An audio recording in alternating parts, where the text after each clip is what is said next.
So here are the protest tip and etiquettes. When it comes to Black Lives Matter protests, if you're not black, remember that you're there to show your support and amplify black voices. So especially if you're white, if you're offering the megaphone for anyone to speak, it's not for you. So basically they're telling white kids, if you go to a protest, you don't get to speak. You shut up and listen. Okay? According to Minneapolis police or Minneapolis public schools, according to the Minneapolis public schools, if you are white and you go to a protest, the schools are telling the students the megaphone is not for you. It's not for you to speak. You are here to listen and to show support. All right? So no longer are white kids allowed to voice their opinions, are no longer allowed to exercise their freedom of speech at a protest, according to the Minneapolis Public School District. You're free to document things with your phone, but please don't post anything with people's faces identifying information in them, especially if it's someone doing art or graffiti. First of all, freedom of press. I can post anything I want. Okay, as long as it's not for commercial purposes, obviously, in which case you need to get a signature. I'm sure the documentaries have to abide by the same rules. But any student who captures something on video is allowed to post whatever the hell they want. They don't need anybody's permission. It's called freedom. It's called freedom of press. It's a First Amendment right. But here's the funny thing. This is what makes me laugh. They don't want you incriminating anyone committing a crime. So they're running defense now for anybody who decides to commit a crime during these protests. And very clearly, it's against our guidelines, according to the Minneapolis Public School Districts. It's against their guidelines to document things with your phone. No, you can document. You're allowed to document, but you're not allowed to post anything that shows somebody's face or identity, especially if they're committing an illegal act. That's a big no-no. So again, they don't want anybody highlighting crimes being committed, which are going to make anybody, black or white, look bad during these protests. We saw it with Black Lives Matter. So basically what they're saying is, during the protest in 2019, where everybody was committing crimes, well, we can't show that again. You're not allowed to show that again. Okay, because that really put a damper on the narrative here. That really kind of set us back a little bit. So this next time we take to the streets to burn, loot, steal, and wreak havoc on America, you're not allowed to post anything that identifies these criminals, according to this newsletter. Don't go alone. Have a buddy or a group that you're with, and have a plan of what to do and where to go if you get separated. Understandable. Finally, one point that actually makes freaking sense. Wear nondescript clothing, even if you aren't breaking the law. So basically what they're saying is, if you're going to go and try not to break the law, okay?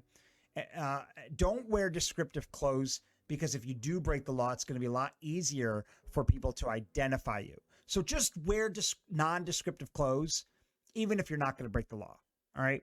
It's just the safer thing to do, because in case you end up breaking the law, it's going to be harder for police to identify you. So they're teaching students now how to get out of getting caught for a crime by wearing non-descriptive clothes.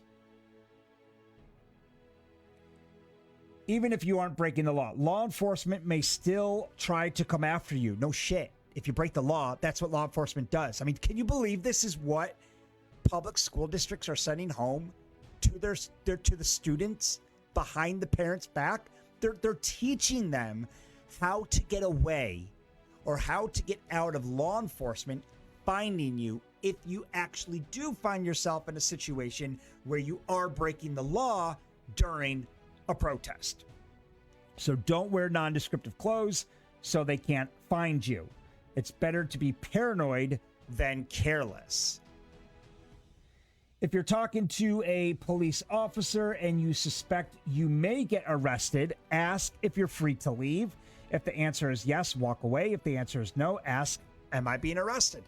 That's great advice. It's great advice for everybody, black people and white people, okay? And I think everybody can learn something from that. It's probably the only bullet point in this entire newsletter that actually makes sense. If you get arrested, invoke your right to remain silent and ask for a lawyer. Don't consent to police searching your phone. Don't consent to a DNA sample. They might say it's standard procedure. It's not. Insist that they give you a mask if you're held for more than 48 hours. So clearly, yeah, again, this is coming from the Minneapolis Public School District. It's a liberal indoctrination camp. Make sure you have a mask. Okay. God forbid they don't give you a mask. I mean, that's just insanity. Forget the fact that we're teaching you how to evade getting caught for committing a crime. Forget the fact that we're telling white kids that they're not allowed to speak at these events. Forget all of that. But oh my God, don't forget that mask. If you're going to go, mask up. And if you forget your mask, if you are arrested and you are held, ask that they give you a mask if you're held longer than 48 hours. Okay. First of all, I don't think these kids are going to give a damn about a mask. If they didn't have a mask in the first place, I'm not sure they're really going to care about one if they're arrested. If they're that dumb to get arrested, okay, or if they can care less about committing a crime, they're going to care less about wearing a mask. But of course, this is the school districts we're talking about, okay? God forbid you don't have your freaking face diaper on for 5 seconds. Make sure you know where the streets are. Things to bring. This is what you need to bring to a protest. Ibuprofen, water, first aid kit, snacks, extra masks. Don't forget your masks. Phone, wallet, and keys. So, again, what I find extremely frustrating with this situation, okay, besides the fact that they are actually telling white kids, if you're just joining me, we're talking about a document that is being sent to students in the Minneapolis area by the public school districts. And this was actually sent by a middle school, not a high school, a middle school, Justice Page Middle School. Sent home a newsletter with students behind the parents' backs, basically saying, when it comes to Black Lives Matter protests, if you're not black, remember that you're there to show your support and amplify black voices, especially if you're white. If they're offering the megaphone for anyone to speak, it's not you.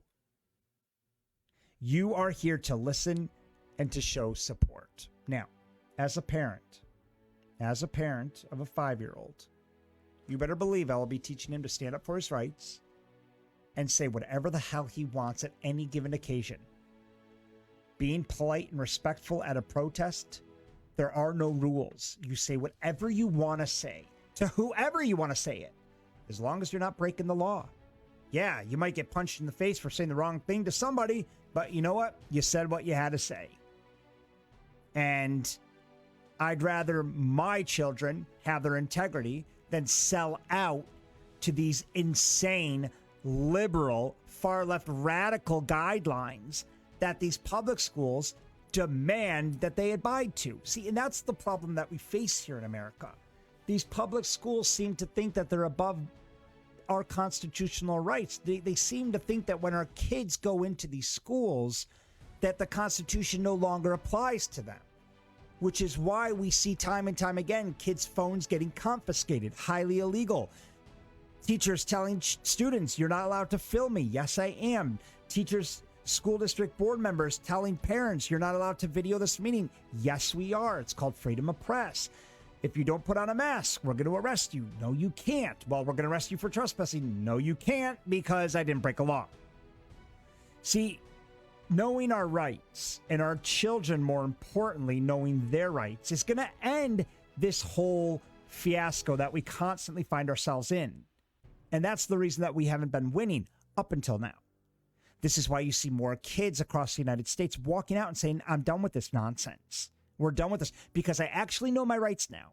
You tried to tell me one thing that was a complete lie for 2 years, but my mom and dad told me exactly where I stand constitutionally. And if you don't back off, you'll find yourself being served for the way that you're acting, which is what's happening all over America now with these surety bonds. Finally, we're serving officials. Finally, students are threatening their teachers in their school districts, saying, listen, teach, you're here to teach. Forget the mask, just freaking teach. That's it. I don't need your liberal indoctrination. I don't need your far left radical agenda. I don't need you telling me how to protest at a Black Lives Matter event. And this is where it's very important that parents continue to educate their children. We can't turn on our back on these school districts for 2 seconds. Otherwise, they're going to be taken for a ride. They already want to teach them sex ed at 5 years old. They already want to normalize transgender as early as 8 years old. 4th grade, they're starting to teach kids about, hey, are you really sure you're a boy? Do you really think you're a girl? Planting all these crazy psychotic, there's 53,000 genders. The whole 2-gender thing is white supremacist, far extremist ideologies, and that just simply isn't true. And if we as parents don't tune in and pay attention to this, God knows what head cases our children are going to become.